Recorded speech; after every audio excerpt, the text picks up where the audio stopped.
Hai sahabat For Hari, ketemu lagi di For Hari YouTube channel.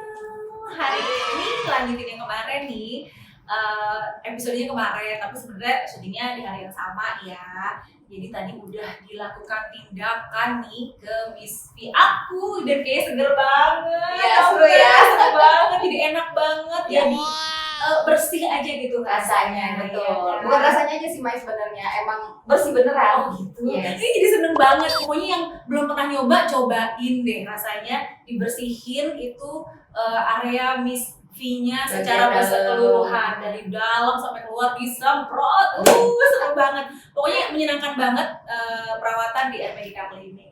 Lanjut nih ya, kemarin kita udah bahas soal penyakit secara luar doang nih. Iya, gitu ya. Betul. Sekarang mau nanya nih dok.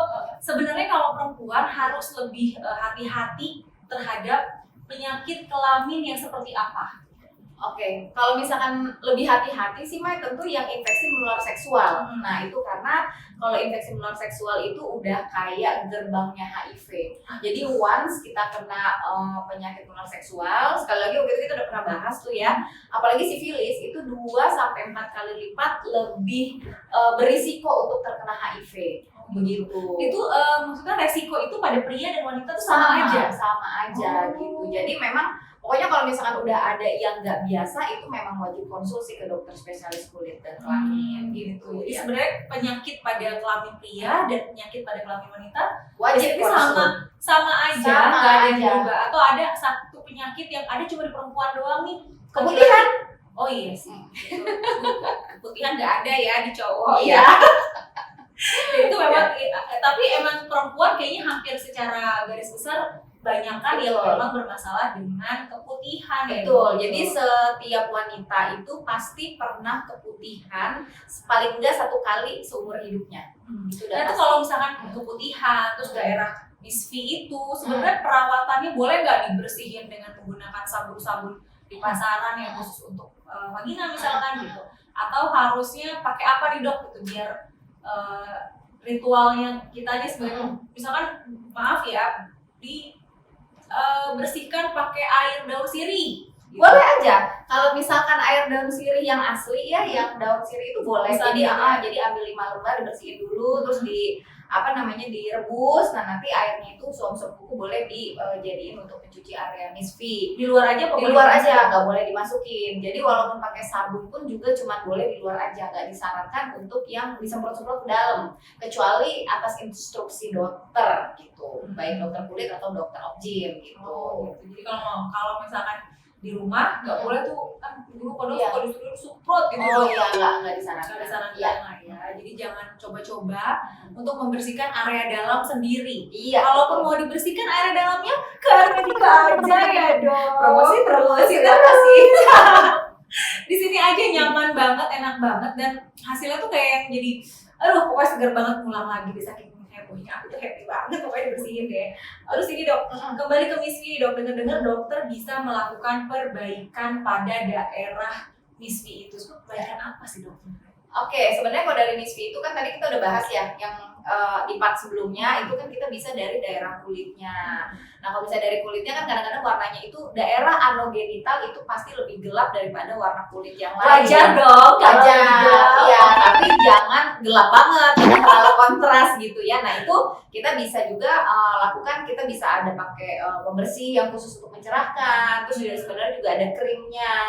Lalu kemudian kita juga bisa sebenarnya kayak lakuin IPL, jadi dia sebenarnya juga prinsipnya bisa untuk menghilangkan bulu, tapi juga bisa untuk mencerahkan area Miss V. Nah bisa juga kalau diperlukan kita juga bisa lakukan ada chemical peeling, jadi untuk mencerahkan area vagina gitu. Itu menarik sekali. Ya, itu yang bagian luar. Nah kemudian yang tadi dibicarain sama Maya itu jadi kalau misalkan di area Miss V itu kan ada labia mayora, labia minora, yang bibir besar, bibir kecil. Nah jadi kadang-kadang bisa karena genetik, bisa juga sering berhubungan seksual gitu ya, atau udah usia. Nah itu kan yang labia minoranya itu yang bibir kecil itu agak panjang. Nah itu bisa dibikin lebih rapi. Pada usia berapa tuh? Berapa aja. Oh, gitu. Yang penting sudah dewasa gitu ya. Ya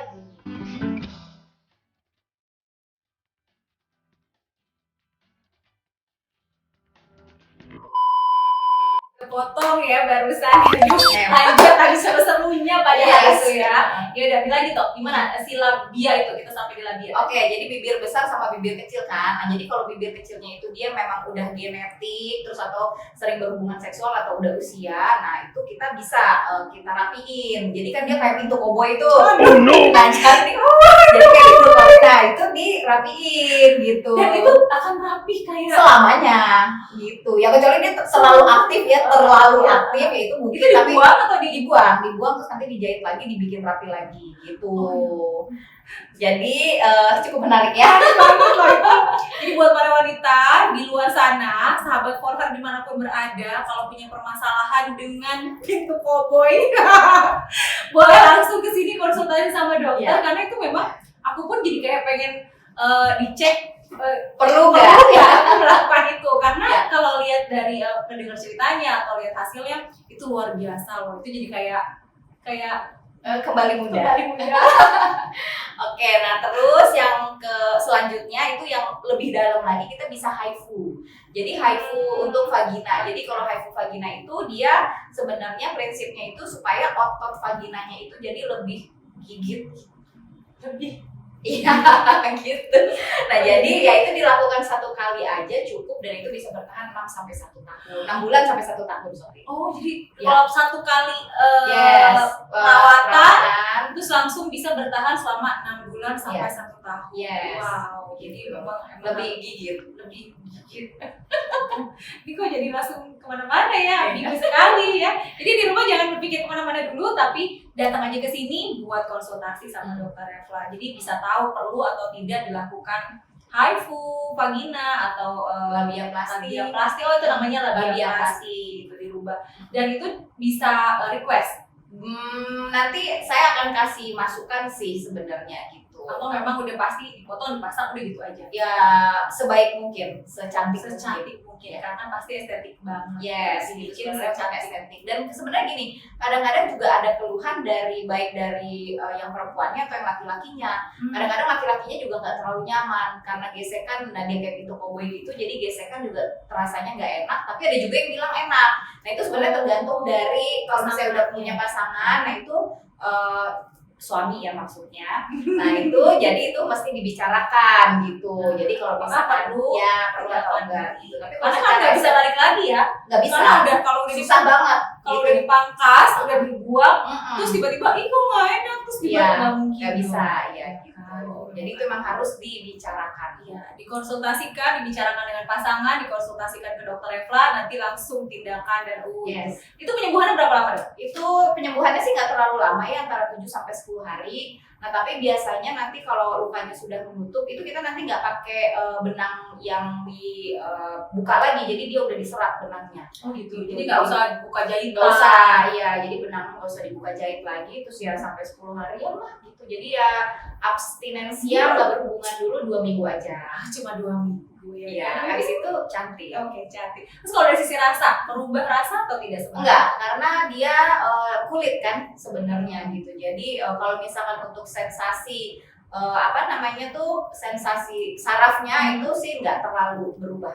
Oh gitu. Jadi kalau misalnya ada yang nanya, itu akan bikin jadi nggak enakan. Ya itu nggak enak itu karena gimana? Apakah sudah terbiasa kan dengan pintu koboi atau enggak gitu aja. Kalau menurut dia pasien gitu ya enak dengan ada pintu koboi, ya berarti nggak usah diapa-apain. Gitu. Benar juga. Langsung saya kemana-mana dong penerapan biasanya. Oke sahabat Forhar, jadi masih banyak banget informasi yang ingin diberikan, tetapi untuk kali ini bahasannya segitu dulu. Jangan kemana-mana, sampai ketemu lagi di Forhar yang sampai jumpa lagi di Forhar YouTube channel selanjutnya. Dadah. Nanti kita ngobrol lagi ya dok ya.